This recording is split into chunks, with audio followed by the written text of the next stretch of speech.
শ্রী অমিত ভাই শাহজিকে মঞ্চের কাছে পাবো। ইতিমধ্যে আমাদের মধ্যে মঞ্চে উপস্থিত হয়েছেন আমাদের যে কেন্দ্রীয় কার্যালয়, সেই কেন্দ্রীয় কার্যালয়ে আমরা দেখতে পাচ্ছি আমাদের সাংসদ মাননীয় সুরেন্দ্র সিং আলুওয়ালিয়াজিকে, আমাদের পার্টির সহকারী প্রভারী মাননীয়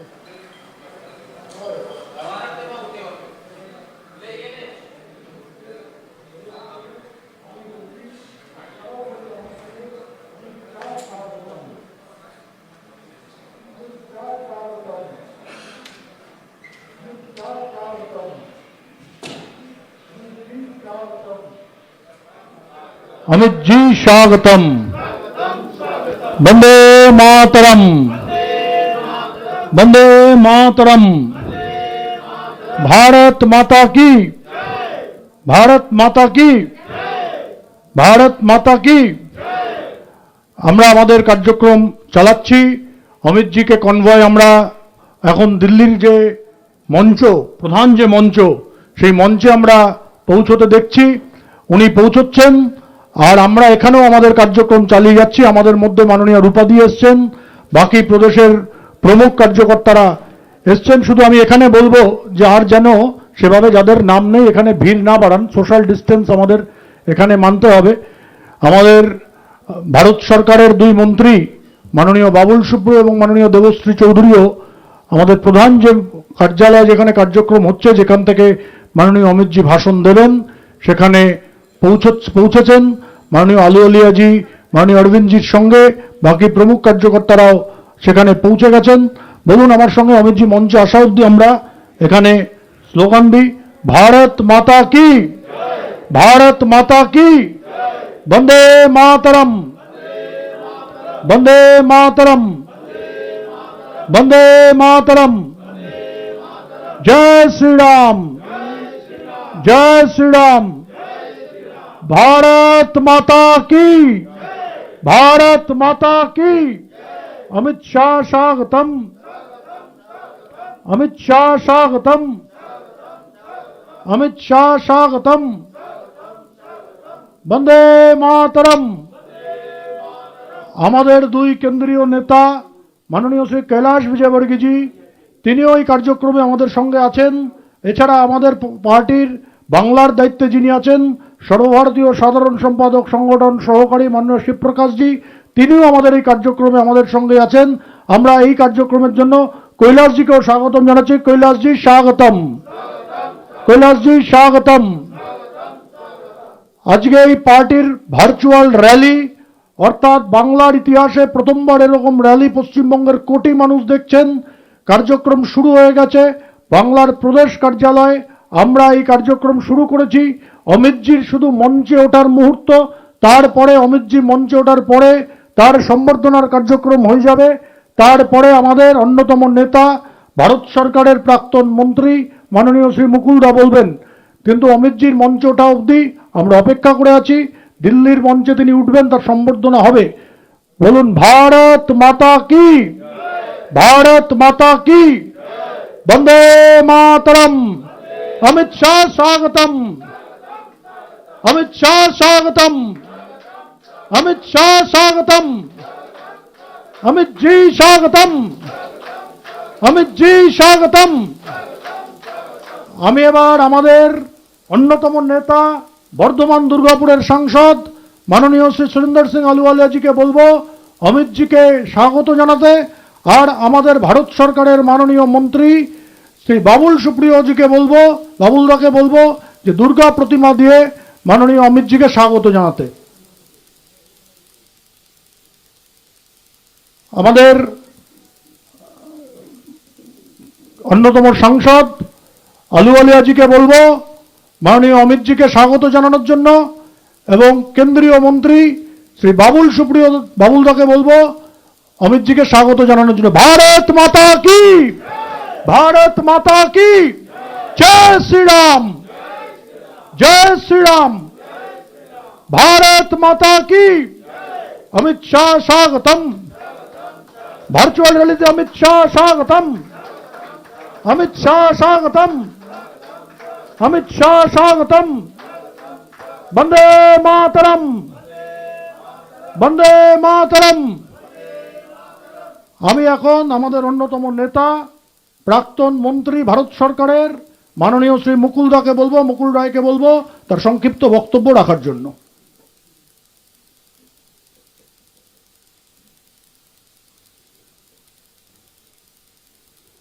আজকেই পশ্চিমবাংলার ক্ষেত্রে প্রথম ভার্চুয়াল র্যালি শুরু হচ্ছে। বাংলার মানুষ উন্মুখ হয়ে আছে। বাংলার প্রায় 10 কোটি মানুষ, প্রায় 6.5 কোটি ভোটার, বাংলার মানুষ উন্মুখ হয়ে আছেন যে আমাদের উদ্দেশ্যে, রাজ্যের উদ্দেশ্যে, আমাদের ভারতবর্ষের এই মুহূর্তে রাজনৈতিক কলাকুশলীর মধ্যে অন্যতম ব্যক্তিত্ব, যার নেতৃত্বে ভারতীয় জনতা পার্টি একটা জায়গায় পৌঁছেছেন, পৃথিবীর বুকে সর্বোচ্চ জায়গায় পৌঁছেছেন, সর্ববৃহৎ রাজনৈতিক দল, সেই আমাদের অমিত ভাইজি আজকের এই সভায় দিল্লির মঞ্চে এসে আসীন রয়েছেন।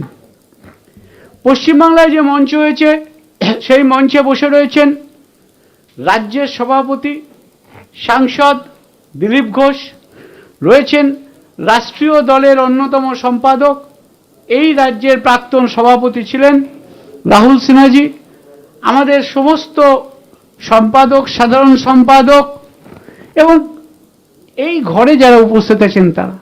দিল্লির মঞ্চে রয়েছেন আমাদের এই রাজ্য থেকে গিয়ে ভারতবর্ষের সরকারে প্রতিনিধিত্ব করছেন বাবুল সুপ্রিয়, দেবশ্রী চৌধুরী, রয়েছেন সুরিন্দর সিং আলুওয়ালিয়াজি, রয়েছেন আরো বিশিষ্ট ব্যক্তিত্বরা। আজকের মানুষের কাছে এটা একটা অত্যন্ত গুরুত্বপূর্ণ দিন। তার কারণ ভারতবর্ষে পশ্চিম বাংলায় ঠিক যদি আমরা হাতে গুনি আর 9 মাসের মধ্যে পশ্চিম বাংলায় সিদ্ধান্ত হবে। আর এক সাংসদ রূপা গাঙ্গুলিও এখানে রয়েছেন। সবাইকে স্বাগত জানিয়ে আমি বলি, আজকে এই সভা এমন একটা সঙ্গীকারে হচ্ছে, এই সন্ধিক্ষণে এই সভায় আজকে দাঁড়িয়ে আমাদের যে বক্তব্য সেটা হচ্ছে স্বেচ্ছাচারের বিরুদ্ধে লড়াইয়ে আজ শপথ নেওয়ার দিন। সেই লড়াইয়ে নিয়ে এক অভূতপূর্ব সংকটের মধ্যে দিয়ে আমরা যাচ্ছি। এই চ্যালেঞ্জের মোকাবিলা করতে কতটা আমাদের এবং প্রত্যয়ের সাথে আমরা কাজ করতে পারবো তার উপরই নির্ভর করবে আমাদের দেশ এবং আমাদের রাজ্যের ঘুরে দাঁড়ানোর সম্ভাব্য বিকল্প। দেখুন, আমি একটা জিনিস বলি যে আজকে যে জায়গায় দাঁড়িয়ে এই সময় এই সভা হচ্ছে, এই সভায় গত 30 তারিখে আমাদের ভারতবর্ষের প্রাণপুরুষ নরেন্দ্র মোদীজির 6 বছরের কার্যকালের মেয়াদ পূর্ণ হচ্ছে। ডিটেলে বলবো না, কারণ অমিতজির কথা শোনার জন্য আপনারা মুখিয়ে আছেন। শুধু একটা কথা বলবো যে উদারতা নিয়ে আজকে আলোচনাতে সমালোচনাকে যিনি হার মানিয়েছেন তার নাম নরেন্দ্র মোদী। তিনি দেখিয়েছেন যে লিডারশিপ কোয়ালিটি কোন জায়গায় পৌঁছলে আজকে জায়গায় পৌঁছানো যায়। আমি শুধু স্ট্রাইকিং পয়েন্টগুলো বলি। একটা হচ্ছে, প্রথম হচ্ছে অভ্রান্ত জিএসটি, বৃথা যায়নি নোটবন্দি, বৈপ্লবিক জনধন যোজনা, ব্যাংকের সংযুক্তি, আয়ুষ্মান ভারত, প্রগতি 100 দিনের কাজে, লড়াইয়ে আর্থিক বিপর্যয়ের বিরুদ্ধে ক্ষুদ্র মাঝারি উদ্যোগের প্রাণ সঞ্চার, সফল বিদেশ নীতি। আমি শুধু স্ট্রাইকিং পয়েন্টগুলো বলে যাই। এবং এই জায়গায় দাঁড়িয়ে ভারতবর্ষকে এই জায়গায় নিয়ে এসছেন দাঁড়িয়ে আমাদের প্রধানমন্ত্রী নরেন্দ্র মোদী। সন্ত্রাসের বিরুদ্ধে আরো গতি আনিয়েছেন তিনি হচ্ছেন নরেন্দ্র মোদী। আরেকটা কথা না বললে হবে না, আমাদের মধ্যে আজকে যিনি রয়েছেন, যার বক্তৃতা শুনবো, যার কথা শোনার জন্য বাংলার মানুষের কাছে একটা আলাদা ধরনের ইন্সপিরেশন কাজ করে, সে মোদীজিকে আমরা নিশ্চয়ই সশ্রদ্ধ প্রণামের সাথে সাথে বলি। এই মুহূর্তে ভারতীয় জনতা পার্টিকে আমাদের সভাপতি নিশ্চয়ই নাড্ডাজি, আমাদের সংগঠন মন্ত্রী নিশ্চয়ই সন্তোষজি, কিন্তু অমিত শাহ নামটার সাথে সাথে বাংলার মধ্যে একটা বৈপ্লবিক পরিবর্তন হয়, একটা নিশ্চিত করে যেন একটা প্রাণ সঞ্চার হয়। সেই অমিত শাহজি, আমি শুধু বলি যে উনি প্রথম আমাদের কতগুলো কথা বলি যে আমরা দেখলাম একটা মানুষকে কত কুশলতার সাথে ট্রিপল তালাক বিলটাকে সরিয়ে দিতে, আমরা দেখলাম কত কুশলতার সাথে আর্টিকেল 370 এবং 35A কে উনি অপসারিত করলেন। অযোধ্যা রাম মন্দিরের আজকে সুপ্রিম কোর্ট অর্ডার দিয়েছে সেই জায়গাটা পৌঁছে দিতে, এবং সিটিজেনশিপ অ্যামেন্ডমেন্ট, সমস্ত কাজগুলো ভারতবর্ষতে যখন একটা জায়গায় পৌঁছেছে সেই সময় বিরোধী দলগুলো আর কিছু বলার রাস্তা পাচ্ছে না, এবং বলার রাস্তা পাচ্ছে না বলেই তারা অশান্তির রাস্তায় গেছিল। কিন্তু আজকে ভারতবর্ষের বুকে যে বৈপ্লবিক পরিবর্তন এনেছেন, সেই পরিবর্তনের যিনি অন্যতম কুশলী তিনি হচ্ছেন আমাদের অন্যতম ভারতবর্ষের গৃহমন্ত্রী অমিত শাহ। আমাদের রাজ্যের কাছে এটা একটা আলাদা গুরুত্ব, তার কারণ আগামী আর মাত্র এই সময় আগামী বছর পশ্চিমবাংলার বিধানসভার নির্বাচন হয়ে যাবে। এই জায়গায় দাঁড়িয়ে আমাদের এই যে সভা, বাংলার মানুষ শোনার জন্য মুখিয়ে আছে। আমাকে সময় বেড়ে দেওয়া আছে, অতএব যেহেতু দিলীপদা ওনাকে ওয়েলকাম স্পিচ দেবেন, তারপরে উনি ঢুকবেন।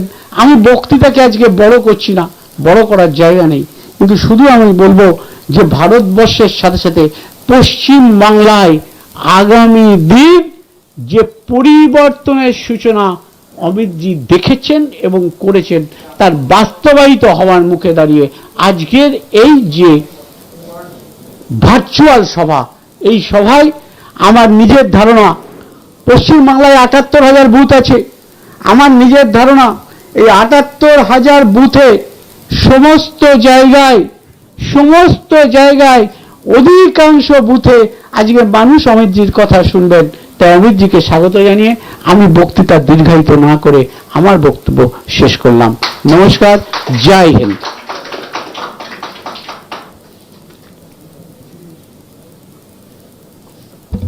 বলুন ভারত মাতা কি, ভারত মাতা কি। এবার আমাদের সামনে বক্তব্য রাখবেন আমাদের নেতা, বাংলার রাজ্য সভাপতি, মেদিনীপুরের সাংসদ মাননীয় শ্রী দিলীপ ঘোষ।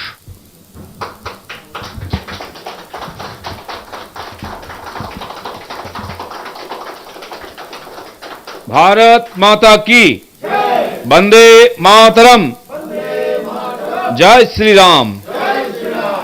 আজকের এই বিশেষ জনসভার যে আয়োজন, তার মধ্যমণি ভারত সরকারের সম্মানীয় স্বরাষ্ট্রমন্ত্রী, যিনি 1 বছরের মধ্যে ভারতবর্ষের ভূগোলকে পাল্টে দিয়েছেন এবং নূতন ইতিহাস রচনা করেছেন, আমাদের সবার অতি প্রিয় মাননীয় অমিত ভাই শাহ, তাকে আমি অন্তর দিয়ে বাংলার তরফ থেকে স্বাগত করছি এবং ধন্যবাদ জানাচ্ছি। আমাদের এখানে আমার সঙ্গে উপস্থিত আছেন সর্বভারতীয় সম্পাদক মাননীয় রাহুল দা, কেন্দ্রীয় প্রাক্তন মন্ত্রী আমাদের বরিষ্ঠ নেতা মাননীয় মুকুল দা, কেন্দ্রে আমাদের 2 মন্ত্রী শ্রীমতী দেবশ্রী চৌধুরী, মাননীয় বাবুল সুপ্রিয়, মাননীয় বরিষ্ঠ সাংসদ শ্রী সুরেন্দ্র সিং আলুওয়ালিয়া, শ্রী স্বপন দাসগুপ্ত এবং অন্যান্য নেতৃবর্গ উপস্থিত আছেন। বাংলার মানুষকে আশীর্বাদ দেওয়ার জন্য মাননীয় অমিত ভাই উপস্থিত আছেন। আমি সবাইকে অন্তর দিয়ে স্বাগত করছি। আজ প্রায় 2.5 মাস আমরা ঘরে বন্দী হয়ে আছি, বিশেষ পরিস্থিতিতে নিজেকে সুরক্ষিত রাখার জন্য। এছাড়া আমাদের কাছে কোনো রাস্তা নাই। আজকের দিনটি আরেকটি ঐতিহাসিক দিন, পবিত্র দিন, ভগবান বিরসা মুন্ডার বলিদান দিবস। মাত্র 25 বছর বয়সে ব্রিটিশরা দেশের স্বাধীনতা আন্দোলনে অংশগ্রহণ করার জন্য তাকে ফাঁসি দিয়েছিল। তিনি পূর্ব ভারতের আদিবাসী সমাজকে ভারতবর্ষের মূল জাতীয় সংগ্রামে বিপ্লবী আন্দোলনে যুক্ত করে স্বাধীনতা আন্দোলন করেছিলেন। ফলে সারা পূর্ব ভারতে ইংরেজদের অবস্থাকে তিনি খারাপ করে দিয়েছিলেন। তাকে আমি শ্রদ্ধাঞ্জলি দিই। বন্ধুগণ, পশ্চিমবঙ্গ 2 দিক দিয়ে মার খেয়েছে। এক হচ্ছে করোনা ভাইরাসের আক্রমণ, তার থেকে সুরক্ষিত থাকার জন্য আমরা লকডাউন মানে মাননীয় প্রধানমন্ত্রীর নির্দেশ মতো ঘরের মধ্যে বন্দী হয়ে আছি। সেই প্রধানমন্ত্রী যিনি আজকে ভারত তথা বিশ্বের মধ্যে একজন যোগ্যতম নেতা হিসাবে নিজেকে প্রতিষ্ঠিত করেছেন, তার আহ্বানে ভারতবর্ষের 130 কোটি মানুষ কখনো রাস্তায় বেরিয়ে এসে করোনা ভাইরাসে করোনা ফাইটারদের সম্মান জানিয়েছেন, কখন ঘরের মধ্যে প্রদীপ জ্বালিয়ে আর নিজের একতাকে দেখিয়েছেন। সেই প্রধানমন্ত্রী আমাদের দেশকে, এই সমাজকে সামনের থেকে নেতৃত্ব দিয়ে সবাইকে সুরক্ষিত রেখে আমাদের উৎসাহ বাড়িয়ে চলেছেন, তিনি আমাদের কাছে নমস্য। পশ্চিমবাংলার মানুষ আমরা এখানে এমন একটি পরিস্থিতিতে করোনার আক্রমণ থেকে যখন একটু উঠে দাঁড়াবার চেষ্টা করছিলাম, সেই সময় আমফান ঝড়ের মাধ্যমে সারা সমাজকে, সারা এখানকার পরিবেশকে তছনছ করে দিয়েছে। শুধু নয়, এখানকার সরকারকেও নড়িয়ে দিয়ে গেছে। আর তারপর থেকে পশ্চিমবাংলার মানুষের কপালে দুঃখের শুরু হয়েছে। দুই দিক দিয়ে মার, বাড়িতে সুরক্ষিত থাকার উপায় নেই ঝড়ের জন্য, বাইরে বেরিয়ে আসার উপায় নেই করোনা ভাইরাসের জন্য। তা সত্ত্বেও আমরা লড়াই করে চলেছি। এখানকার সরকার মানুষকে খাদ্যের সুরক্ষা দিতে পারছে না, সামাজিক সুরক্ষা দিতে পারছে না, করোনার থেকে সুরক্ষা দিতে পারছে না, এমনকি রেশন ব্যবস্থা ভেঙে পড়েছে, স্বাস্থ্য ব্যবস্থা ভেঙে পড়েছে, হসপিটাল বন্ধ হয়ে যাচ্ছে, ডাক্তার আক্রান্ত হচ্ছেন, অন্য রাজ্যের নার্সরা বাংলা ছেড়ে চলে যাচ্ছেন। অন্য রাজ্যে যে আমাদের পরিযায়ী শ্রমিক ভাইরা ছিলেন, তাদেরকে এখানে তারা আনতেই চাননি। যখন তারা চলে এসেছেন কেন্দ্রীয় সরকারের সহযোগিতায়, তাদেরকে স্বীকার করছেন না, তাদের থাকার, খাওয়ার, সুরক্ষার, চিকিৎসার ব্যবস্থা করছেন না। তাই পাহাড় থেকে জঙ্গলমহল সব জায়গায় হাহাকার শুরু হয়ে গেছে। এখানকার সরকার, মুখ্যমন্ত্রী আছেন আর একজন নেতা আছেন, বাকি কোনো নেতা মন্ত্রী কাউকে আমরা দেখতে পাচ্ছি না। শাসনের, প্রশাসনের অফিসার কাউকে দেখতে পাচ্ছি না। এখানকার সরকারের এবং পার্টির একটাই দায়িত্ব, কেন্দ্র সরকারের সমালোচনা করা, রাজ্যপালের সমালোচনা করা এবং যে কোনোভাবে বিজেপিকে আটকে রাখা, এই করে তারা দায়িত্ব শেষ করছেন। এখানকার পুলিশ বিভাগের একটাই কাজ, বিজেপির কর্মীদের বাড়ির মধ্যে জোর করে আটকে রাখা। সমস্ত এমপি, এমএলএ নেতাদের বাড়ির সামনে পুলিশ পোস্টিং করা হয়েছে। আমাদেরকে পীড়িত মানুষের সেবা করতে দেওয়া হচ্ছে না, রিলিফ নিয়ে সুন্দরবনে যেতে দেওয়া হচ্ছে না। ওখানে সাধারণ মানুষের কাছে খাবার নেই, জল নেই, থাকার বাড়ি নেই, ভেঙে গেছে, একটা ত্রিপল পৌঁছে দেওয়ার মতো অনুমতি নাই। আমাদের নেতারা রাস্তায় বেরোলে পুলিশ তাদের ধরে বাড়িতে ঢুকিয়ে দিচ্ছে, তাদের নামে কেস দিচ্ছে। এই দুর্যোগের মধ্যে একদিকে ভগবানের মার, একদিকে করোনার মার, তার মধ্যেও গুন্ডারা চুপ করে বসে নেই, তারা বিজেপির কর্মীদের রাস্তা রাস্তায় আটকাচ্ছে এবং মারছে। গত কয়েকদিন ধরে আমাকে দুবার আটকানো হয়েছে, আমাদের সাধারণ সম্পাদক সায়ন্তনদাকে দুবার আটকানো হয়েছে, মাননীয় সাংসদ অর্জুন সিং, বিধায়ক সব্যসাচী দত্ত, আমাদের মাননীয় বিধায়ক আর এসসি মোর্চার সভাপতি দুলাল বর, ডক্টর জয়ন্ত সরকার এবং বালুরঘাটের সাংসদ সুকান্ত মজুমদার, কাকে আটকানো হয়নি? শুধু আটকানো হয়নি, তাদের কেস দেওয়া হয়েছে। মাননীয় সাংসদ লকেট চ্যাটার্জি, তার এলাকায় যখন সাম্প্রদায়িক হিংসা দেখা করতে গেছেন সাধারণ মানুষের সঙ্গে, তাদের দেখা করতে দেওয়া হয়নি।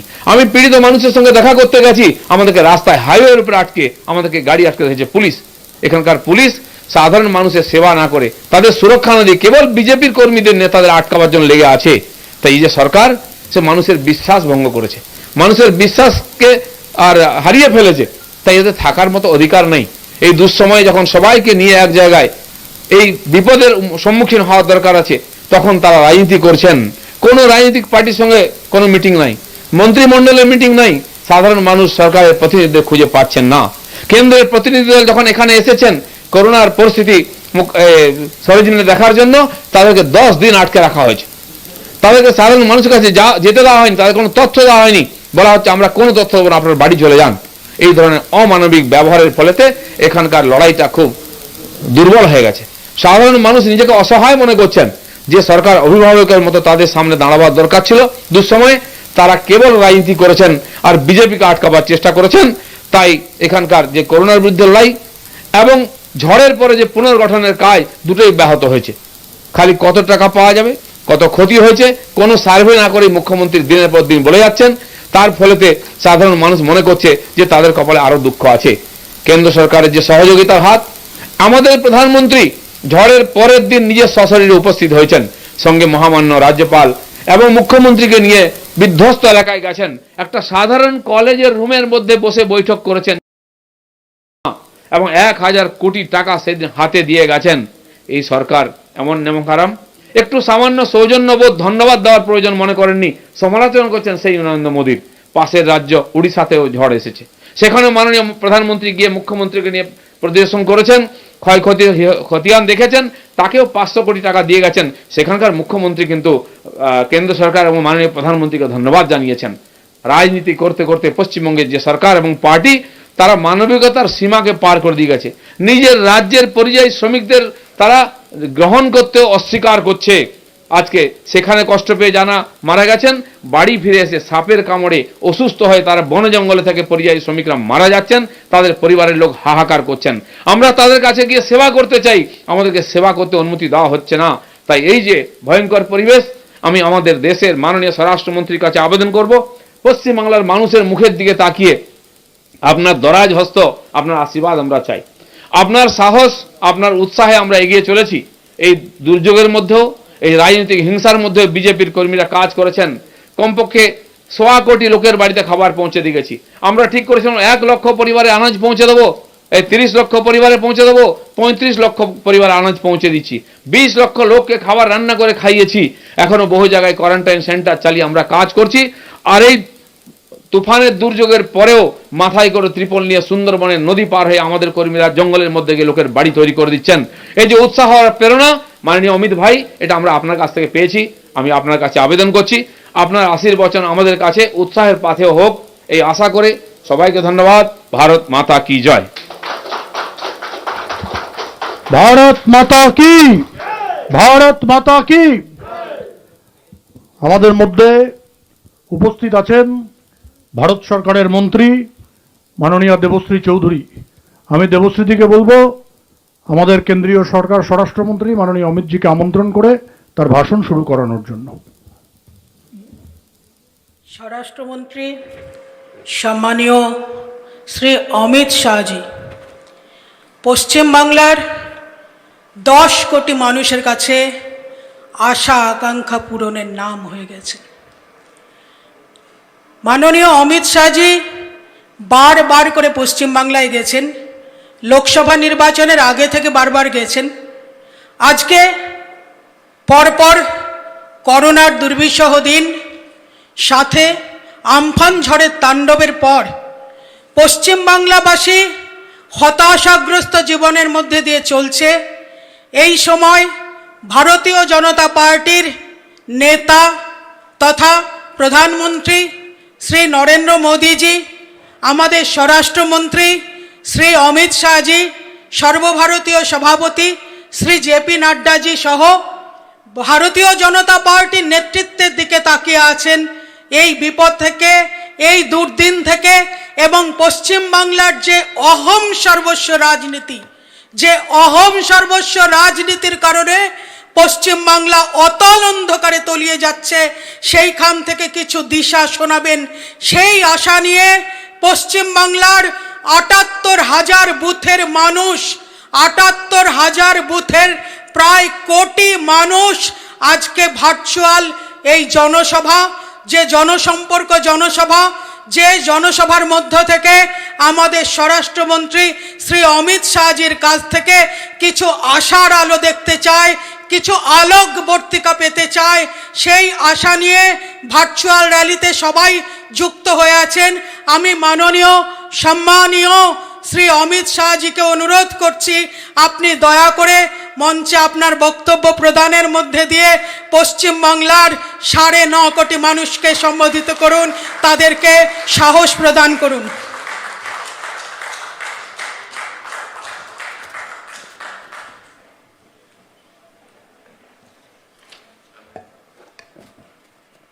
आज के जनसंवाद कार्यक्रम में मेरे साथ मंच पर उपस्थित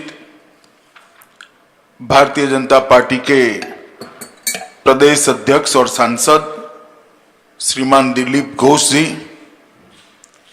हमारे राष्ट्रीय सह संगठन मंत्री श्रीमान शिव प्रकाश जी, हमारे राष्ट्रीय महामंत्री और बंगाल के प्रभारी जिन्होंने बंगाल के संगठन के अंदर अपने परिश्रम से जान फूंकी है, ऐसे श्री कैलाश विजयवर्गीय जी, केंद्रीय मंत्री श्रीमान बाबुल सुप्रियो जी, बहन देवर्षि चौधरी जी, भारतीय जनता पार्टी के वरिष्ठ नेता आहलूवालिया जी, बंगाल भारतीय जनता पार्टी के वरिष्ठ नेता श्री मुकुल रॉय जी, भारतीय जनता पार्टी के राष्ट्रीय सचिव श्री राहुल सिन्हा जी, स्वपन दास गुप्ता जी, श्री अरविंद मेनन जी, और इस वर्चुअल रैली में टेक्नोलॉजी के माध्यम से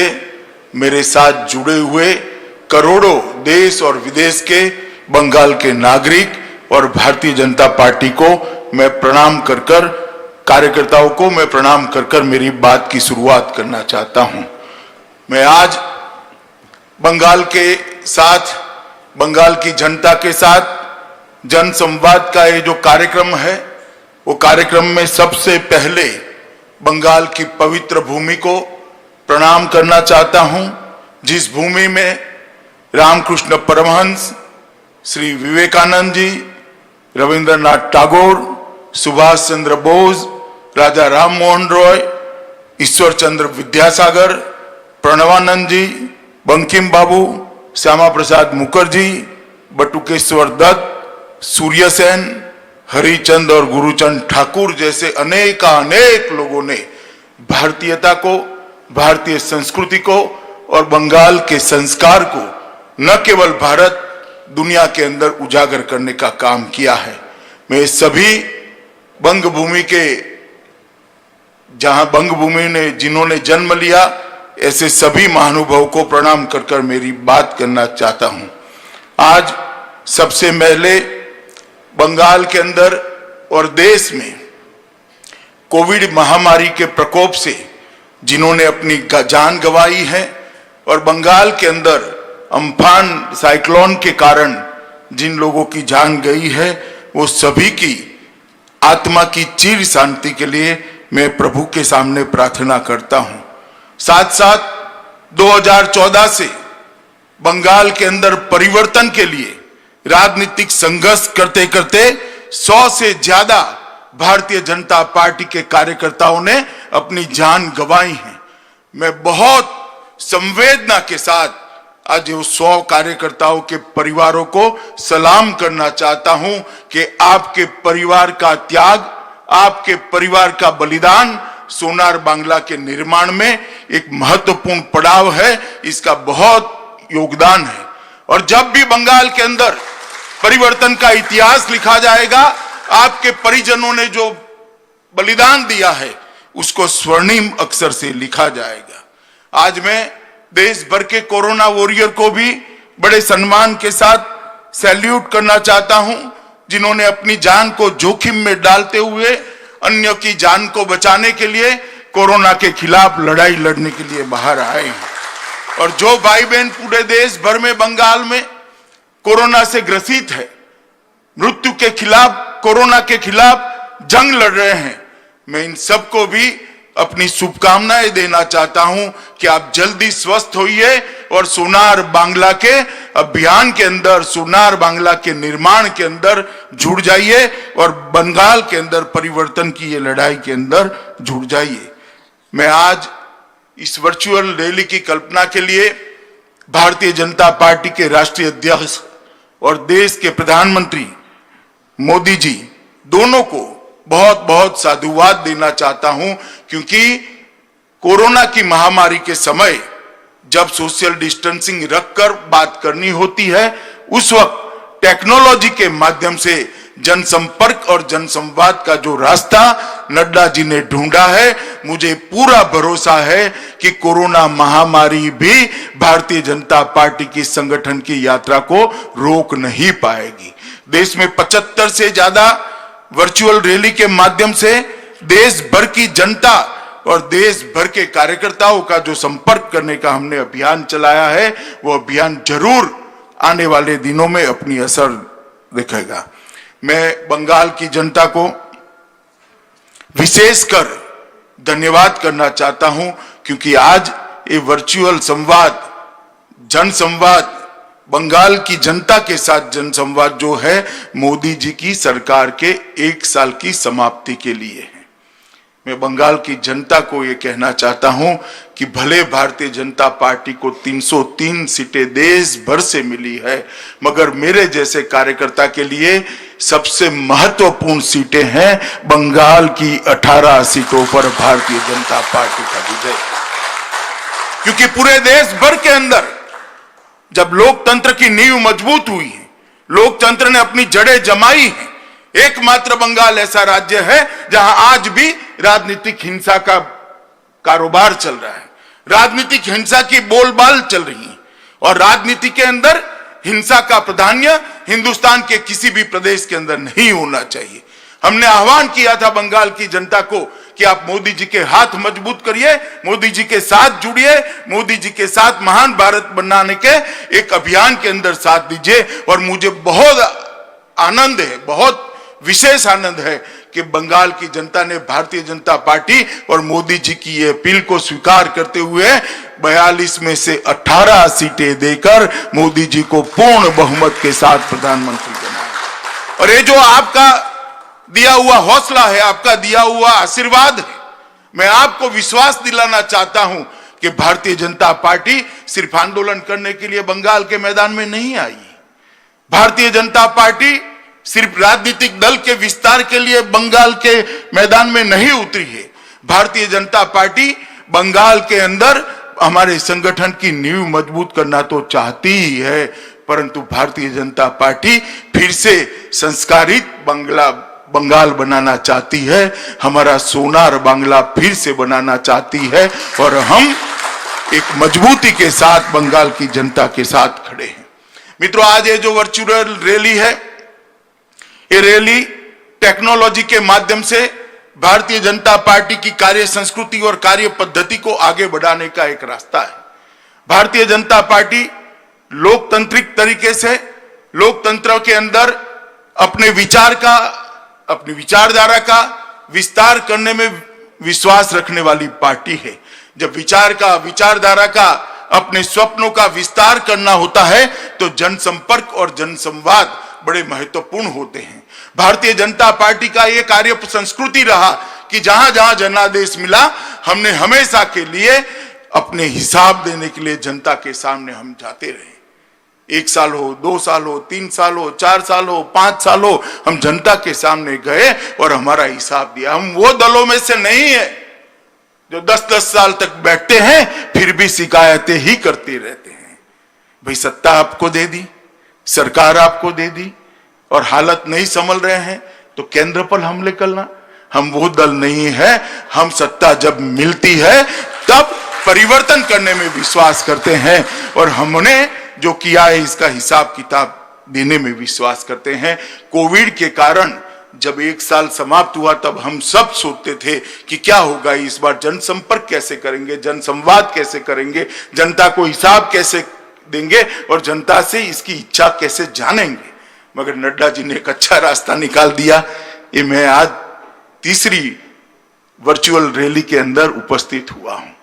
मित्रों, एक अद्भुत प्रयोग, सफल प्रयोग भारतीय जनता पार्टी ने किया है। जब भी जनसंपर्क और जनसंवाद के भारत का इतिहास लिखा जाएगा, ये वर्चुअल रैली के लिए एक चैप्टर जरूर लिखने वाले ने रिजर्व करना पड़ेगा, इसका मुझे विश्वास है।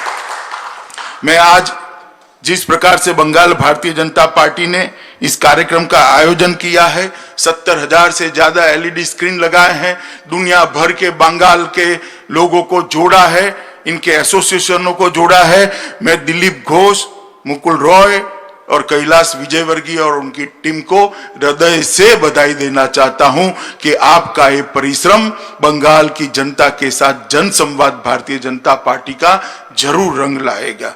मित्रों, आज मैं जब आपके सामने उपस्थित हुआ हूं तब मोदी जी की सरकार का 1 साल समाप्त हुआ है।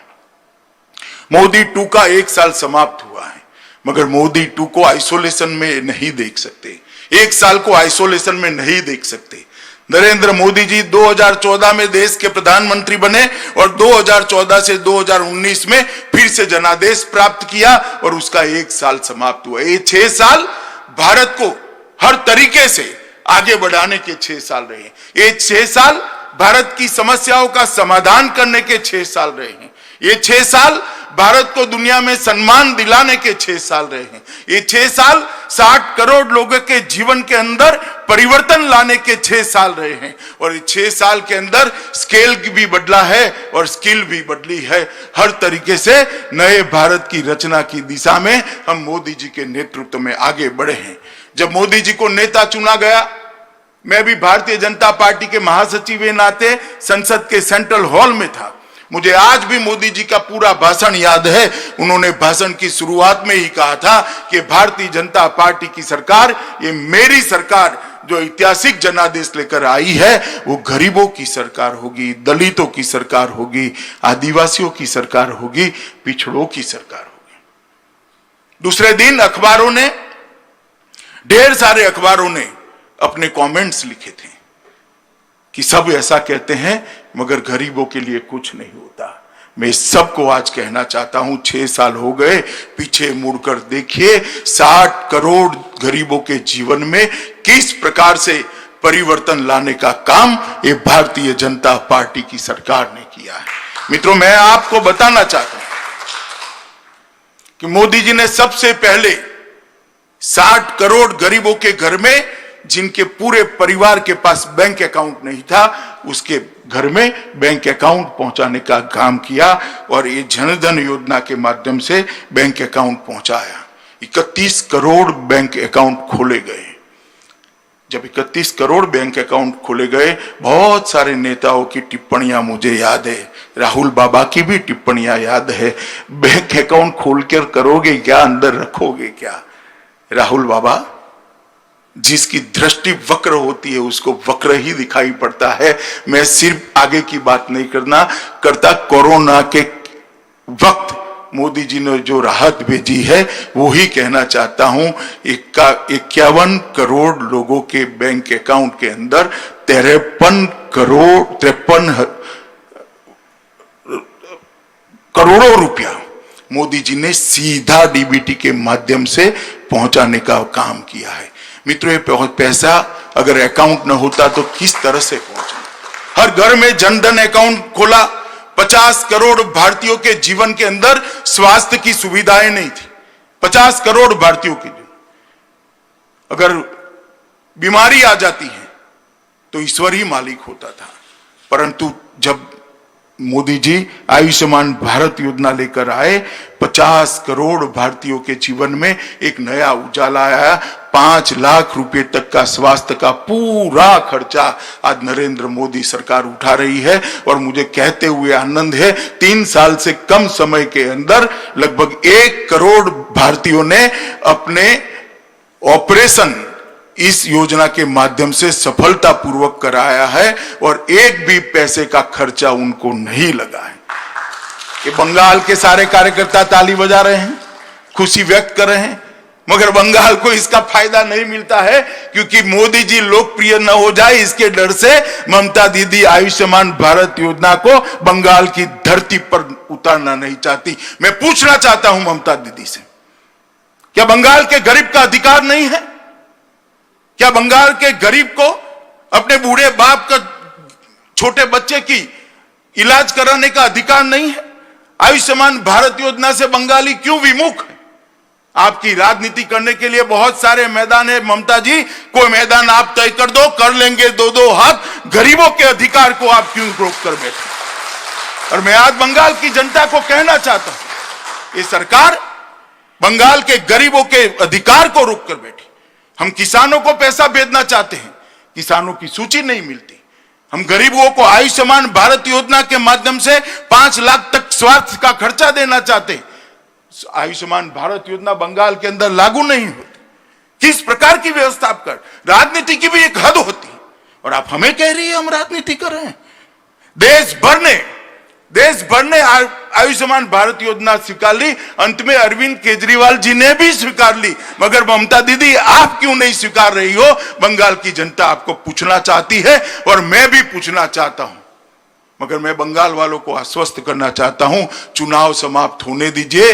भारतीय जनता पार्टी के मुख्यमंत्री के शपथ के 1 ही मिनट के बाद आयुष्मान भारत योजना वहां पर लागू होगी। देश के अंदर गरीब के लिए गैस सिलेंडर एक स्वप्न था। गरीब मां, गरीब महिला, गरीब बच्ची टहनियां कंडा जलाकर अपने खाना पकाती थी, धुएं से त्रस्त हो जाती थी, नरेंद्र मोदी सरकार ने 8 करोड़ गरीब माताओं के घर में गैस का सिलेंडर भेजा और 8 करोड़ घरों को धुएं से मुक्त करने का काम ये भारतीय जनता पार्टी की नरेंद्र मोदी सरकार ने किया है। मित्रों, मैं कहना चाहता हूं कि 8 करोड़ माताओं का आशीर्वाद आज नरेंद्र मोदी जी के साथ है। देश में आजादी के 70 साल के बाद 20,000 गांव ऐसे थे जहां पर बिजली ही नहीं थी। 2.5 करोड़ से ज्यादा घर ऐसे थे जहां लालटेन जलती थी। नरेंद्र मोदी जी ने दर्द को समझा कि 70 साल हो गए, लोकतंत्र के मायने ही क्या रह जाते थे जब 70 साल के बाद भी कोई गांव में बिजली का खंभा भी न हो, कोई घर के अंदर बिजली का बल्ब न लगे। मोदी जी ने योजना बनाई, सौभाग्य योजना। 2.5 करोड़ गरीबों के घर में मुफ्त बिजली का कनेक्शन पहुंचा और धुएं की जगह अंधेरों को भी घर से बाहर निकालने का काम भारतीय जनता पार्टी के नेता और देश के प्रधानमंत्री नरेंद्र मोदी। देश के 2.5 करोड़ लोग ऐसे हैं, 2.5 करोड़ परिवार ऐसे जिन्होंने पहली बार बिजली देखी है। 10 करोड़ परिवार ऐसे थे जिनके घर में शौचालय नहीं थे। महिला हमेशा, घर की माताएं, बहनें, बच्चियां हमेशा शर्मसार होती थी। ये 10 करोड़ घरों के अंदर शौचालय पहुंचाकर ये महिलाओं को सम्मान देने का काम भारतीय जनता पार्टी की नरेंद्र मोदी सरकार ने किया है।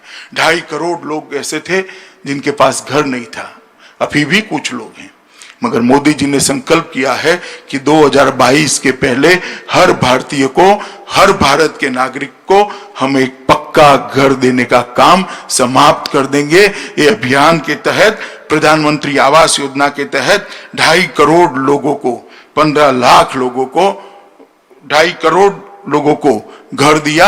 बंगाल के अंदर 15 लाख लोगों को घर दिया। बंगाल के अंदर 82 लाख लोगों को उज्ज्वला का कनेक्शन दिया। 7.5 लाख लोगों को बंगाल के अंदर बिजली दी और 3.5 करोड़ लोगों के बैंक अकाउंट खोले गए हैं। ममता दी, हमारा आप हिसाब मांगती हो, मैं तो हिसाब लेकर आया हूं। आप कल जरा एक प्रेस कॉन्फ्रेंस कर आपके 10 साल का हिसाब दीजिएगा और ध्यान से दीजिएगा, कहीं बम धमाकों की संख्या मत बता दीजिएगा, बंद फैक्ट्रियों की संख्या मत बता दीजिएगा, भाजपा के मार दिए कार्यकर्ताओं की संख्या मत बता दीजिएगा। हिसाब लाना है तो विकास का लेकर आइए। ममता दी, मैं आपको कहता हूं, कल आप हिसाब लेकर आइए। भारत का गौरव मोदी जी ने दुनिया के अंदर बढ़ाने का काम किया। एक साथ 100 से ज्यादा उपग्रह छोड़ने वाला दुनिया में सर्वप्रथम राष्ट्र भारत बना।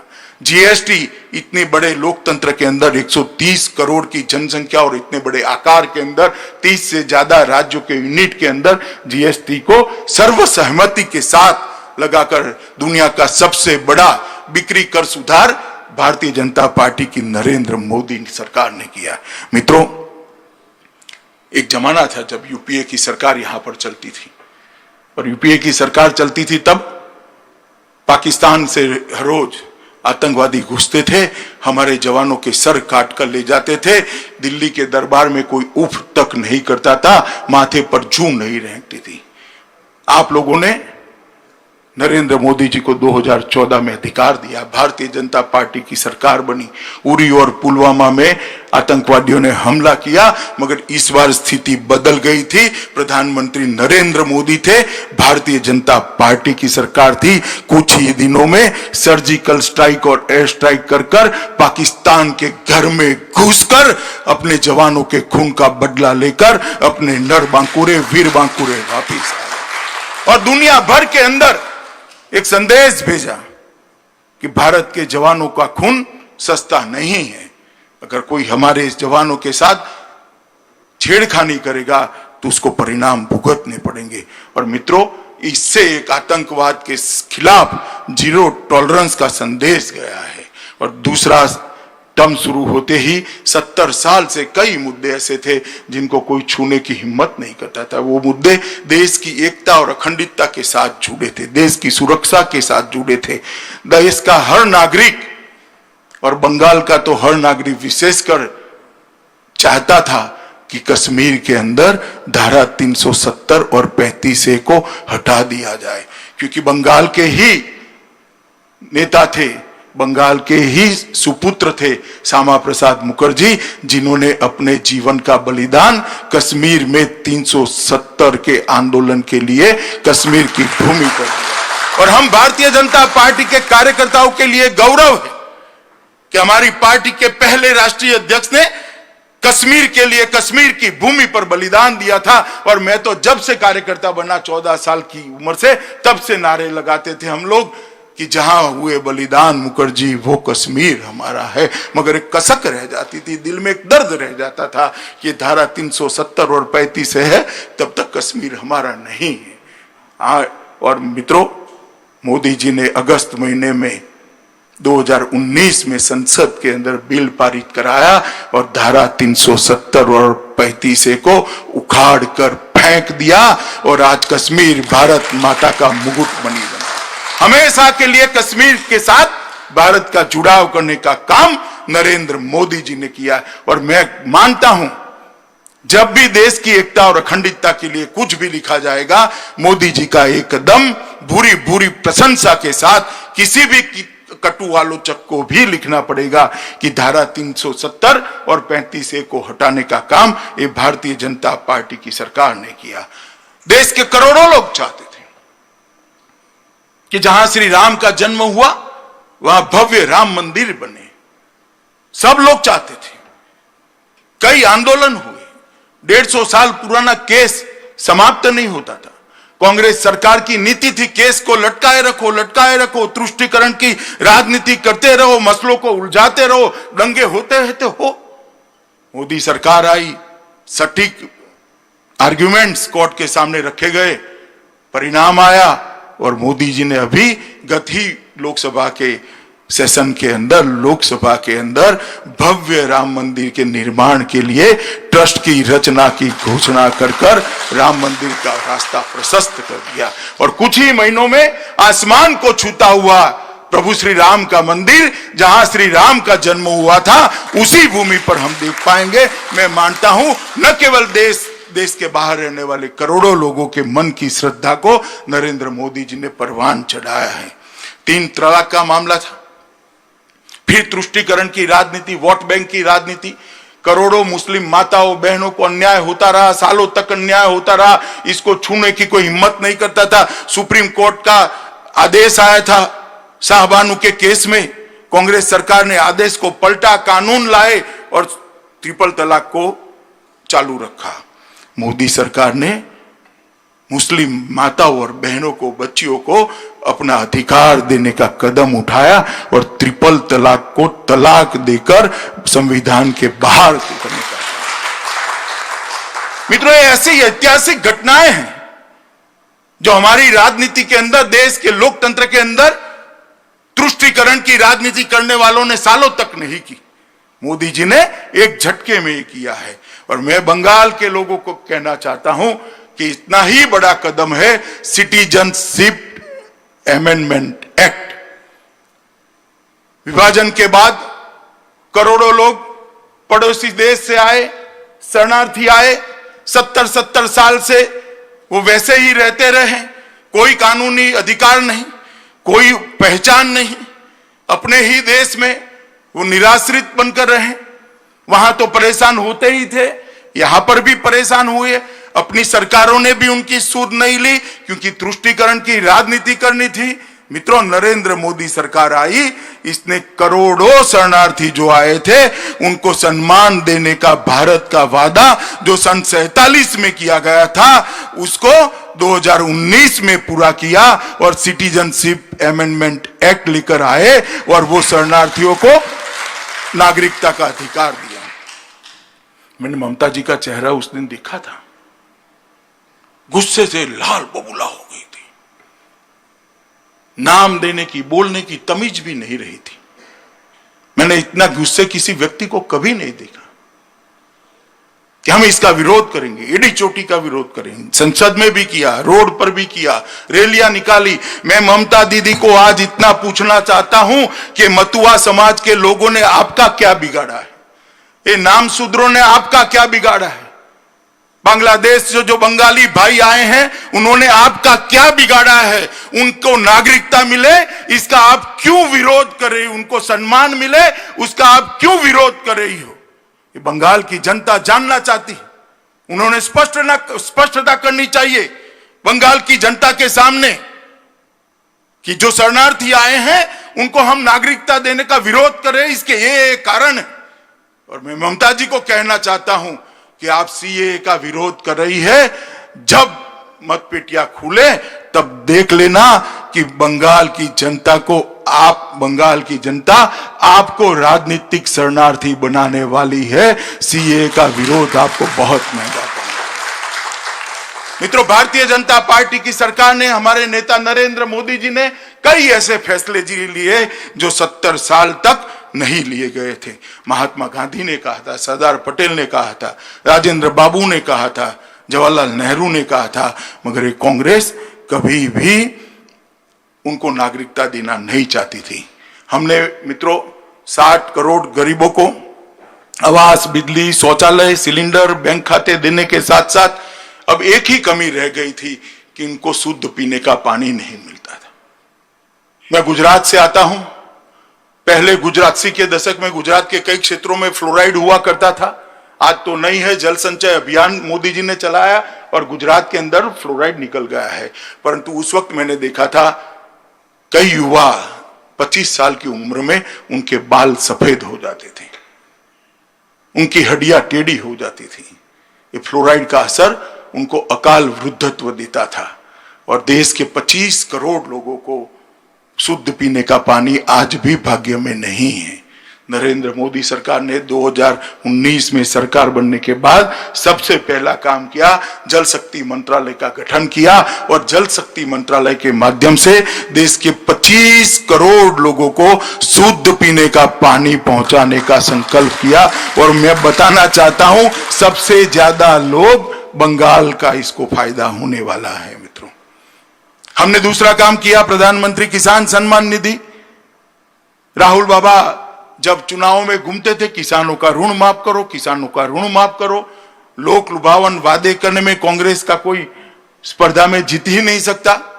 मगर मैं आज बंगाल की जनता को बताना चाहता हूं कि यूपीए ने 10 साल में एक बार किसानों का ऋण माफ किया। 3.5 करोड़ किसानों को 60,000 करोड़ रुपया माफ किया। वो कहते हैं, आंकड़े कुछ और है, मगर इनका दावा मान भी ले तो 3.5 करोड़ लोगों को 60,000 करोड़ रुपया आपने माफ किया। राहुल बाबा, ध्यान से मेरी बात सुनना जरा।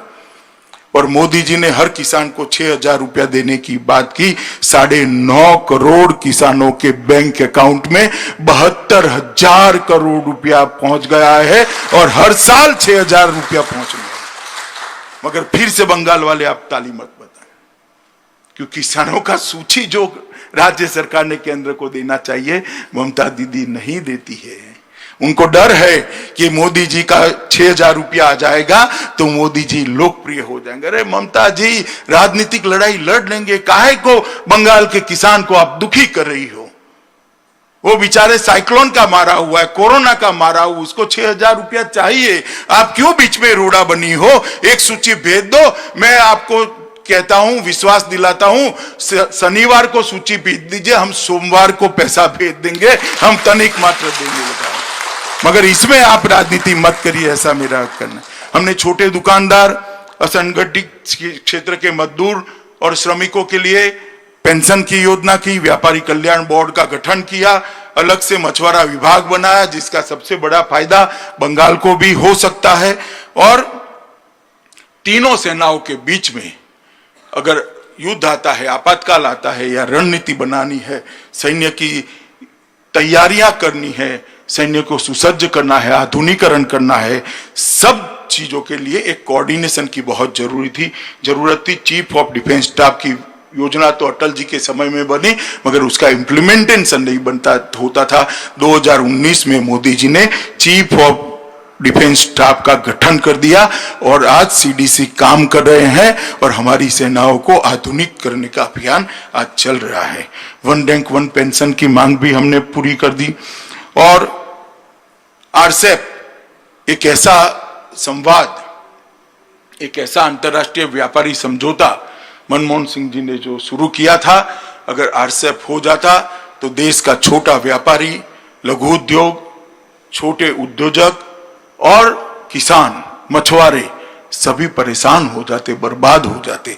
तो ये बात मोदी जी के सामने आई, तब आरसेप की मीटिंग में उन्होंने कहा कि मैं महात्मा गांधी की भूमि से आता हूं, गरीब किसान, छोटे व्यापारी, छोटे उद्योजक को इनके हितों के खिलाफ मैं काम नहीं कर सकता, मेरे पशुपालक और मछुआरों के खिलाफ मैं काम नहीं कर सकता, इसलिए मेरी आत्मा मुझे परमिशन नहीं देती है कि मैं आरसेप पर दस्तखत करूं। और विनम्रता के साथ आरसेप से भारत बाहर हो गया और आज देश के करोड़ों किसानों को मदद करने का काम आरसेप के माध्यम से हुआ है। हमने आदिवासी भाइयों के कल्याण के लिए 400 नए एकलव्य स्कूल बनाए और इसके माध्यम से आज वो अपने जीवन को आगे बढ़ा रहे हैं।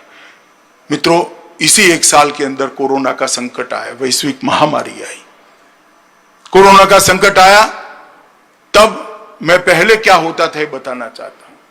पहले भी कई आपदाएं आई हैं, कुदरती आपदा पहली बार भारत में नहीं आई है, कोई महामारी भी पहली बार नहीं आई। पहले महामारी आती थी तो सरकारें लड़ती थी, अच्छे से लड़ती थी, मैं ना नहीं कहता, ऐसा नहीं है कि हमारी सरकार ही अच्छे से लड़ी, पहले की सरकारें भी लड़ी, मगर फर्क ये था कि पहले सरकारें लड़ती थी। मोदी जी ने इस प्रकार से महामारी के खिलाफ देश को तैयार किया कि आज नरेंद्र मोदी सरकार तो लड़ ही रही है, सभी राज्य सरकारें भी लड़ रही है और साथ में 130 करोड़ की जनता भी महामारी के खिलाफ लड़ने के लिए एकजुट। ये नेतृत्व का प्रभाव होता है। जब मोदी जी ने जनता कर्फ्यू का आह्वान किया, दुनिया के लिए अचंभा था कि एक भी पुलिस के इंटरफियरेंस के बगैर 130 करोड़ के देश में कर्फ्यू कैसे हो सकता है। सबको आश्चर्य था। जब देश ने आह्वान को माना और देखा, कई टीवी चैनलों ने भी दिखाया कि रोड सुनसान पड़े हैं, कोई व्यक्ति घर के बाहर नहीं निकल रहा है। मैंने शास्त्री जी के बाद पहली बार देखा है कि किसी प्रधानमंत्री की अपील पर स्वयंभू रूप से 130 करोड़ लोग सेल्फ डिसिप्लिन तरीके से अपने घर के अंदर बैठे रहे। उन्होंने इससे एक सामूहिक मन बनाने का प्रयास किया। इसके बाद में कोरोना के खिलाफ घंटी बजाओ, थाली बजाओ, उसके बाद दिया जलाने का कार्यक्रम, उसके बाद कोरोना वॉरियर के सम्मान में तीनों सेनाओं ने पुष्प वर्षा करी। ये सारी चीजें कर कर मोदी जी ने एक राष्ट्र, एक जन, एक मन ऐसी अटूट श्रृंखला बना दी कि पूरा देश जैसे एक मन से कोरोना के सामने लड़ने के लिए खड़ा है। और उसी का नतीजा है कि देश, दुनिया के सबसे विकसित देश भी आज ये देखने आते हैं कि भारत कोरोना के खिलाफ कैसे लड़ा है। मित्रों, कई प्रकार से 130 करोड़ लोगों को मोदी जी ने एकजुट किया। कई सर्वेक्षण हुए हैं, कोई 84% लोगों को मोदी जी के साथ बताता है, कोई 94% लोगों को बताता है, मगर मैं कहता हूं आपके सर्वेक्षण गलत है। 100% 130 करोड़ की जनता आज नरेंद्र मोदी के साथ चट्टान की तरह खड़ी है। मित्रों, प्रधानमंत्री गरीब कल्याण पैकेज कोरोना की महामारी की शुरुआत में भी लेकर आए। मोदी जी को मालूम था कि सबसे बुरी असर देश के गरीबों को पड़ती। 1,70,000 करोड़ का पैकेज लेकर आए, जिसके अंदर ढेर सारी योजनाएं थी। मैं कुछ योजना जरूर बताना चाहता हूं। किसान सम्मान निधि लगभग 8.7 करोड़ लोगों को 16,000 करोड़ रुपया दिया। बंगाल में कुछ नहीं मिला क्योंकि हमारे पास सूची नहीं है। महिला जनधन खाता 20 करोड़ लोगों को 30,000 करोड़ रुपया मिला और बंगाल के अंदर 1.92 करोड़ लोगों को 2885 करोड़ रुपया मिला। सामाजिक सुरक्षा का पेंशन 3 करोड़ लोगों को 3,000 करोड़ रुपया मिला। बंगाल में 21 लाख लोगों को 213 करोड़ रुपया मिला। कंस्ट्रक्शन वर्कर्स 2.3 करोड़ को 4,300 करोड़ मिला। बंगाल में 30 लाख लोगों को 300 करोड़ रुपया मिला। उज्ज्वला योजना 8.19 करोड़ लोगों को 13,000 करोड़ के गैस के सिलेंडर फ्री दिए गए। बंगाल के अंदर 1.13 करोड़ की दो दिए हैं, इसलिए 1.13 करोड़ लोगों को 1100 करोड़ के गैस के सिलेंडर दिए गए। बंगाल की जनता के 3.5 करोड़ लोगों को 3556 करोड़ का सीधी मदद नरेंद्र मोदी जी के द्वारा हर घर में पहुंचाने का काम एक गरीब कल्याण है। और मैं ममता जी को आज भी कहता हूं कि किसानों की सूची भेज दीजिए। हम किसानों को 6,000 रुपया देना चाहते हैं, आप काहे को रोड़ा बनी हो। ये योजना में बंगाल के खाते में 0 आता है। एक बार सूची भेज दीजिए, कृपया सूची भेज दीजिए, हम तुरंत ही पैसा ट्रांसफर करेंगे। और बंगाल पीडीएस के माध्यम से बंगाल के लगभग 60.68 करोड़ लाभार्थियों को 3.84 लाख मैट्रिक टन अनाज दिया, जिसकी वैल्यू लगभग 8,000 करोड़ रुपया होती है। इस प्रकार से 11,000 करोड़ रुपया बंगाल के लोगों को सीधा दिया। सरकार को जो सहायता दी है वो अलग है। 11,000 करोड़ रुपया बंगाल की जनता के घर में सीधा पहुंचाने का काम ये भारतीय जनता पार्टी की सरकार ने किया। और ममता जी पॉलिटिकल तंज कसती है। हम ठीक नहीं चला रहे तो आकर संभाल लीजिए भाई। हमसे तो जो बन पड़ता था वो करा। 11,000 करोड़ रुपया हमने सीधा बंगाल की जनता के खाते में भेजा है और बंगाल सरकार को भी जो देना निकलता था वो निकलता। हमने कोई पक्षपात नहीं किया। मगर आप हमें कह रही है ममता जी की भाजपा वाले संभाल ले, तो मैं आपको कहना चाहता हूं कि बंगाल की जनता आपकी इच्छा बहुत जल्द पूरा करने वाली है। चुनाव के अंदर बंगाल में भारतीय जनता पार्टी की सरकार बनने वाली है। मित्रों, प्रवासी मजदूरों की भी मैं बात करना चाहता हूं। देश भर से प्रवासी मजदूरों का तांता अपने राज्यों में जाने के लिए लगा। देश भर में हमने लगभग 4300 ट्रेनों के माध्यम से 1.25 करोड़ लोगों को, कई बसों के माध्यम से 1.25 करोड़ से ज्यादा लोगों को अपने घर में पहुंचाया। उनको खाना दिया, पानी की बोतल दी। राज्य सरकार ने रेलवे स्टेशन पर जाने के लिए एसटियां दी। राज्य सरकारों ने उनके कैंप लगाए। जब तक ट्रेनों की व्यवस्था नहीं हुई, तब तक शुरू नहीं की, तब तक भोजन कराने की व्यवस्था भी राज्य सरकारों ने की। इसके लिए 11,000 करोड़ रुपया भारत सरकार ने राज्य सरकारों को भी दिया। मगर जब ट्रेनें चालू हुई तब एकमात्र बंगाल राज्य ऐसा था जिन्हें सबसे कम ट्रेन ली। अब तक 236 ट्रेनों के अंदर हमने 3 लाख लोगों को पहुंचा है। उत्तर प्रदेश के लिए 1700 ट्रेनें चली है, बिहार के लिए 1500 ट्रेनें चली है। और मुझे ताज्जुब तो तब हुआ जब ममता जी ने ये प्रवासी मजदूर जो अपने माँ बाप और पत्नी और बच्चों को मिलने आ रहे थे, कोरोना संकट में अपने परिवार के साथ रहना चाहते थे, उनकी ट्रेनों को कोरोना एक्सप्रेस नाम दिया। हमने उसको श्रमिक ट्रेन नाम दिया। ममता दीदी ने कोरोना एक्सप्रेस कहा। ममता दीदी, ये कोरोना एक्सप्रेस आपने जो कहा है, बंगाली श्रमिकों का, बंगाली मजदूरों का जो अपमान किया है, ये कोरोना एक्सप्रेस ही आपको बंगाल के बाहर एग्जिट करने का एक गेटवे बन जाएगी। तृणमूल कांग्रेस को बंगाल के बाहर पहुंचाने वाली एक्सप्रेस गाड़ी बन जाएगी। ये मजदूर भूलेगा नहीं कि इसके संकट के समय में गांव पर नमक छिड़कने का काम आपने किया। मित्रों, मैं आज बंगाल की जनता को यह भी कहने आया हूं, यही बंगाल है जो एक समय पूरे देश को रास्ता दिखाता था। चाहे शिक्षा व्यवस्था की बात हो, समाज सुधार की बात हो, धार्मिक आंदोलन हो, देश को आजाद करने की लड़ाई लड़नी हो, देश के कानून को व्यवस्थित करने की लड़ाई लड़नी हो, हर क्षेत्र के अंदर बंगाल देश का नेतृत्व करता था। एक जमाने में कहा जाता था बंगाल जो आज सोचता है, देश 50 साल बाद वो सोचता है। आज बंगाल को क्या होगा? जिस बंगाल से आजादी के नारों का सूत्रपात होता था, जहां वंदे मातरम की रचना, जहां जनगण मन लिखा गया, वो आज बंगाल को क्या होगा? जहां शांति निकेतन का अस्तित्व है, नए प्रकार की शिक्षा व्यवस्था की बात हुई, रामकृष्ण और विवेकानंद का एक हिंदू धर्म के पुनरुद्धार का आंदोलन चला, चैतन्य महाप्रभु ने भक्ति आंदोलन की शुरुआत की, वो बंगाल को आज क्या हो गया है? जो बंगाल को सोनार बांग्ला कहते थे, वो बंगाल को आज क्या हो गया है? जहां रविंद्र संगीत की धुन सुनाई देती थी, गूंज सुनाई देती थी, वो बंगाल आज बम के धमाकों से दहल कर रह गया है। गोलियों की आवाज, लोगों की चीखों से, हत्याओं से सुन्न रह गया है। कौमी दंगों से इसकी आत्मा को बहुत बड़ी क्षति पहुंची है। सर्वधर्म समभाव के लिए सबसे अच्छा उदाहरण बंगाल का दिया जाता था। वो बंगाल को तुष्टीकरण की ओछी राजनीति कर किसी एक समुदाय के लिए ही प्रायोरिटी देने का काम आज बंगाल के अंदर हो रहा है। सोनार बांग्ला के जगह कम्युनिस्ट पार्टी पहले 2.5 दशक तक और अब 1 दशक तक तृणमूल कांग्रेस बंगाल को गरीबी की दिशा में ढकेलने का काम कर दिया है। भ्रष्टाचार, टोलबाजी, राजनीतिक हिंसा, सत्ता, स्वार्थ, सिंडिकेट, संपत्ति, ये 4 एस के आधार पर तृणमूल कांग्रेस ने कम्युनिस्टों को भी अच्छा कहलाई इस प्रकार का शासन किया है। मित्रों, मैं बंगाल की जनता को कहने आया हूं कि क्या राजनीतिक हिंसा कभी बंगाल का आभूषण बन सकता है क्या?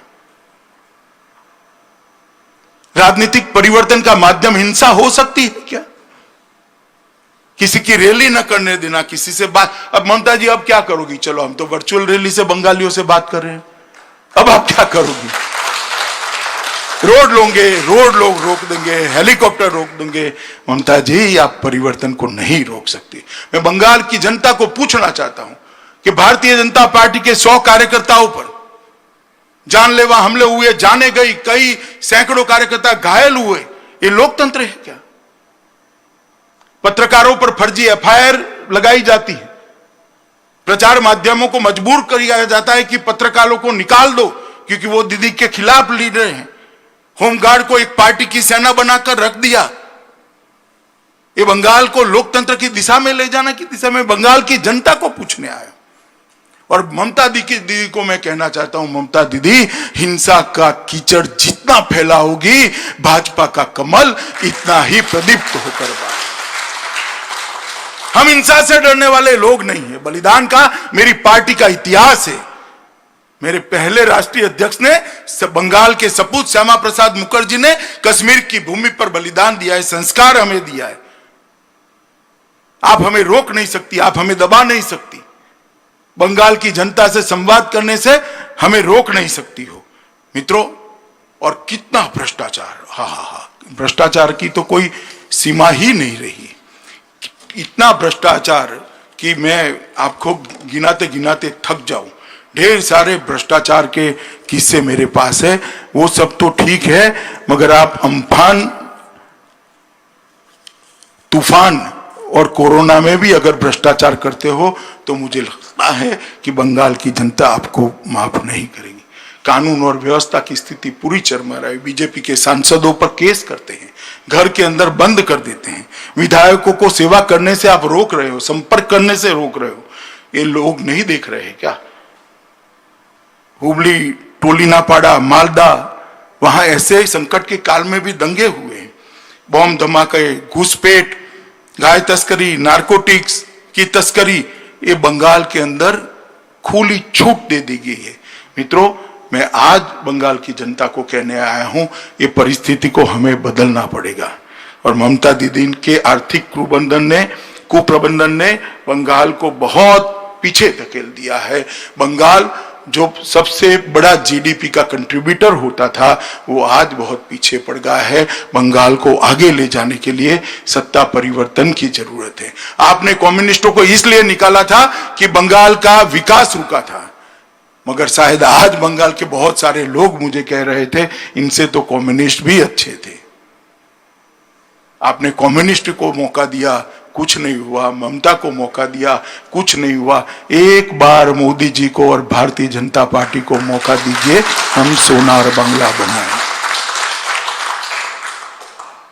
और उदाहरण है, बिहार बीमारू राज्य माना जाता था, एनडीए की सरकार आई, आज बिहार विकास के रास्ते पर चल पड़ा है। मध्य प्रदेश बीमारू राज्य माना जाता था, आज मध्य प्रदेश विकसित राज्य बना है। छत्तीसगढ़ 24 घंटा बिजली पहुंच चुकी विकसित राज्य है। राजस्थान बीमारू राज्य माना जाता था, भाजपा को 10 साल शासन दिया, राजस्थान विकास के रास्ते पर है। और उत्तर प्रदेश सबसे बदहाल स्टेट माना जाता था, योगी जी की सरकार को अभी 3 ही साल हुए हैं, 3 साल में उत्तर प्रदेश विकास के रास्ते पर चल पड़ा है। जहां जहां भारतीय जनता पार्टी की सरकारें हुई, विकास का रास्ता प्रशस्त हुआ है। मोदी जी ने भी बंगाल के लिए बहुत सारा काम किया है।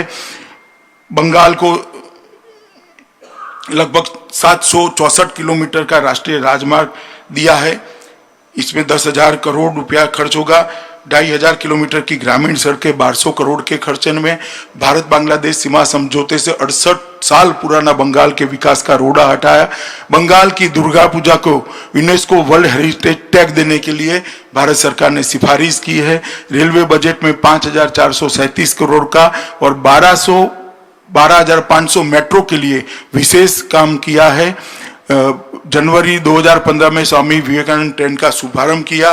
केंद्रीय सहायता से पश्चिम बंगाल में हावड़ा, न्यू टाउन, कोलकाता, मध्यम ग्राम सोलर सिटी, 3 सोलर सिटी विकसित किए जा रहे हैं। बनपुर स्थित सेल के इसको स्टील प्लांट का आधुनिकीकरण किया जाता है। क्षमता 3 गुना बढ़ेगी। लगभग सागरमाला के 41 प्रकल्प हमने शुरू किए हैं। और मैं कुछ आंकड़े भी देना चाहता हूं मित्रों कि मोदी जी की सरकार आई, उसके पहले मनमोहन सिंह जी की सरकार थी। 13वें वित्त आयोग में बंगाल को मनमोहन सिंह जी की सरकार ने 1,32,783 करोड़ रुपया, मैं फिर से रिपीट करना चाहूंगा, 1,32,783 करोड़ रुपया 5 साल में दिया था। और नरेंद्र मोदी सरकार ने 14 से 19 तक 5 साल के अंदर 4,48,214 करोड़। मगर मैं पूछना चाहता हूं, बंगाल का विकास हुआ है क्या? ये पैसे कहां गए? सिंडिकेट की भेंट चढ़ गए, टोलबाजी में चले गए। अगर ये विकास को नीचे तक पहुंचाना है तो मुझे लगता है कि हमें वहां परिवर्तन करना पड़ेगा। और ये परिवर्तन भारतीय जनता पार्टी ही कर सकती है और कोई नहीं कर सकता है। मित्रों, मैं आज इस वर्चुअल रैली के माध्यम से करोड़ों बंगालियों का आह्वान करना चाहता हूं कि कम्युनिस्ट और तृणमूल दोनों को आपने आजमाया है, एक मौका भारतीय जनता पार्टी को दीजिए। एक 5 साल की सरकार के बाद बंगाल में भ्रष्टाचार नहीं होगा, टोलबाजी नहीं होगी, घुसपैठ नहीं कर पाएंगे, परिवारवाद समाप्त हो जाएगा, बेरोजगारी समाप्त हो जाएगी, हिंसा बंगाल की सीमाओं के बाहर हम छोड़कर आएंगे, आतंक बंगाल के अंदर घुस नहीं पाएगा और बम की फैक्ट्री वाले जो है वो पहले ही जीत की काउंटिंग होते ही बंगाल छोड़ने के लिए अपना बिस्तरा बोरी उठाने का काम करें। इस प्रकार की बंगाल की रचना करनी है तो मोदी जी को अधिकार देना पड़ेगा, भारतीय जनता पार्टी को अधिकार देना पड़ेगा। मैं आज आपको एक हिंदी की मशहूर कविता दिखाना चाहता हूं, सुनाना चाहता हूं मित्रों। कुछ पंक्तियां जरूर पढ़ूंगा क्योंकि भारतीय जनता पार्टी वहां सिर्फ आंदोलन करने के लिए नहीं आई। मैं कविता पढ़ना चाहता हूं और हिंदी में है, मगर मैं मानता हूं कि आप मेरी ये सुंदर कविता किसी कवि की है, इसका अर्थ समझेंगे। हो गई है पीर पर्वत सी पिघलनी चाहिए, इस हिमालय से कोई गंगा निकलनी चाहिए। एक पीड़ा का पहाड़ है, वहां से गंगा निकालने की कवि बात कर रहा है। सिर्फ हंगामा खड़ा करना मेरा मकसद नहीं है, मेरी कोशिश है कि ये सूरत बदलनी चाहिए। बंगाल को हम बदलना चाहते हैं। मेरे सीने में ही नहीं, तेरे सीने में सही, हो कहीं भी आग, लेकिन आग जलनी चाहिए। ये परिवर्तन की आग, आप उसके वाहक बने। बंगाली जनता भारतीय जनता पार्टी के सोनार बांग्ला को अपना स्वप्न बनाए और सोनार बांग्ला के आह्वान के लिए, इसकी रचना के लिए मोदी जी के हाथ मजबूत करे। ना रोजवेली स्कैम होगा, ना शारदा चिटफंड स्कैम होगा, नारदा स्कैम होगा, ना वक्फ का घोटाला होगा, ना भतीजा गेट होगा, ना ट्राइडेंट लाइट घोटाला होगा, ना एडमिशन घोटाला होगा। घोटाला और भ्रष्टाचार मुक्त बंगाल देने का काम हम करेंगे। मैं अंत में सभी बंगाल के कार्यकर्ता और बंगाल की जनता को आह्वान करना चाहता हूं कि मोदी जी ने एक आत्मनिर्भर भारत का नारा दिया है।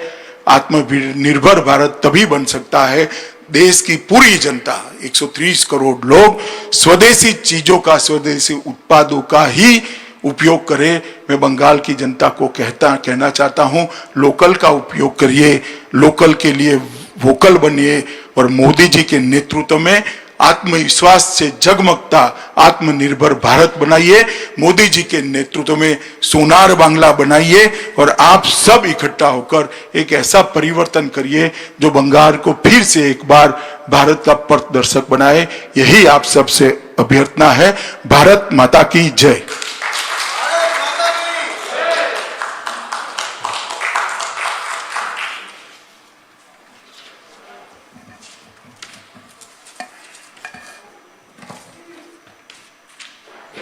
ধন্যবাদ অমিত শাহজি। আপনার লাগাতার বক্তব্য এবং কথায় পশ্চিমবাংলার মানুষ 2 থেকে 18 জন সাংসদ উপহার দিয়েছে। আজকের এই দুর্দিনেও পশ্চিমবাংলার কোটি কোটি মানুষ আপনার এই কথায় ভরসা রাখবে। কোটি কোটি কৃষক যারা বঞ্চিত হয়েছে, কোটি কোটি সাধারণ মানুষ যারা আয়ুষ্মান প্রকল্প থেকে বঞ্চিত হয়েছে এবং পশ্চিমবাংলায় দুর্দিনে তৃণমূলের আত্মসর্বস্ব রাজনীতির ফলে ক্ষতিগ্রস্ত হয়েছে, তারা অপেক্ষা করছে আর কয়েকটা দিনের, কয়েকটা মাসের, তারপর পশ্চিমবঙ্গে ভারতীয় জনতা পার্টির সরকার নিশ্চিতভাবে হবে এবং আপনার কথায় বিশ্বাস করে ভরসা করে হবে। এখন আমি আমাদের কেন্দ্রীয় মন্ত্রী শ্রী বাবুল সুপ্রিয়কে অনুরোধ করছি আপনি এসে শপথ বাক্য পাঠ করেন।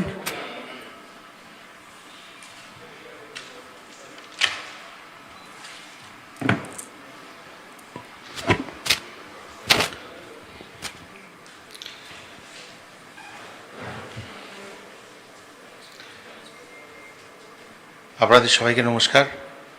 মাননীয় শ্রী স্বরাষ্ট্রমন্ত্রী শ্রী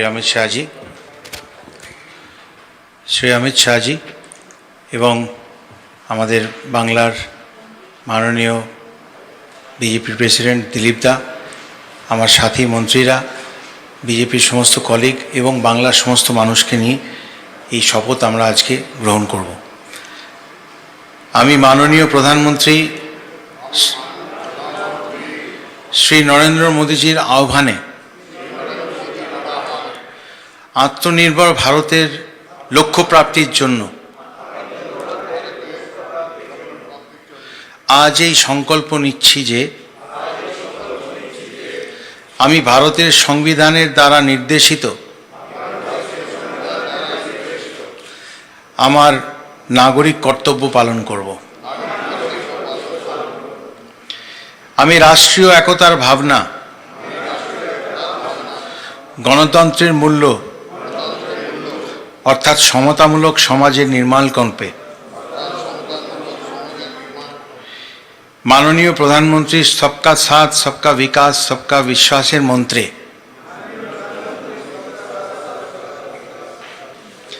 মূলধারার রাজনীতিকে উদ্বুদ্ধ করব।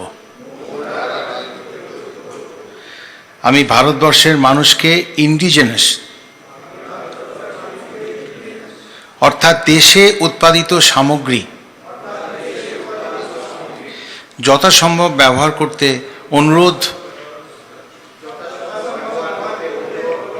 ও উৎসাহিত করার কাজ করব।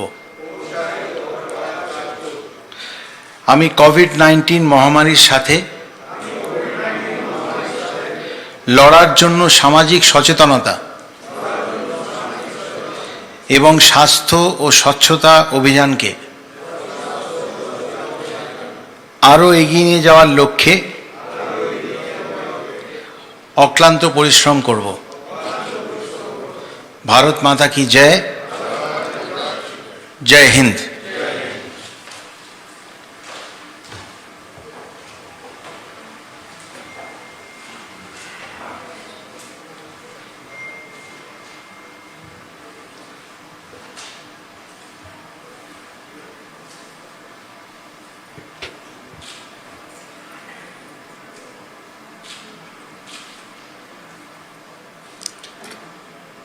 আজকের এই ভার্চুয়াল র্যালি, জনসম্পর্ক যাত্রা, যেই সভা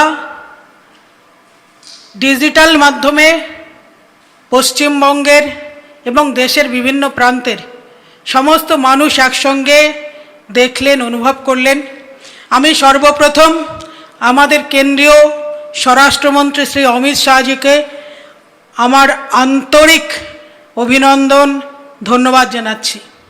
সঙ্গে যারা উপস্থিত আছেন এখানে সকলকে আমি ধন্যবাদ জানাচ্ছি সেই সমস্ত কার্যকর্তাদের, যে সমস্ত কার্যকর্তা পশ্চিম বাংলার প্রান্তিক স্তর পর্যন্ত এই ডিজিটাল ভারতবর্ষকে পৌঁছে দিয়েছেন, যারা এই অক্লান্ত পরিশ্রম করে করোনা অতিমারির দিনে পশ্চিম বাংলার সমস্ত মানুষকে ভারতীয় জনতা পার্টির সঙ্গে সংযুক্ত করেছেন, আমি তাদেরকে ধন্যবাদ জানাচ্ছি।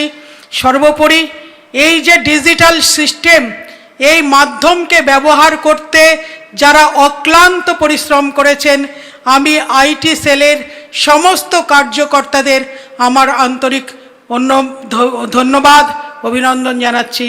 বন্দে মাতরম, ভারত মাতা কি।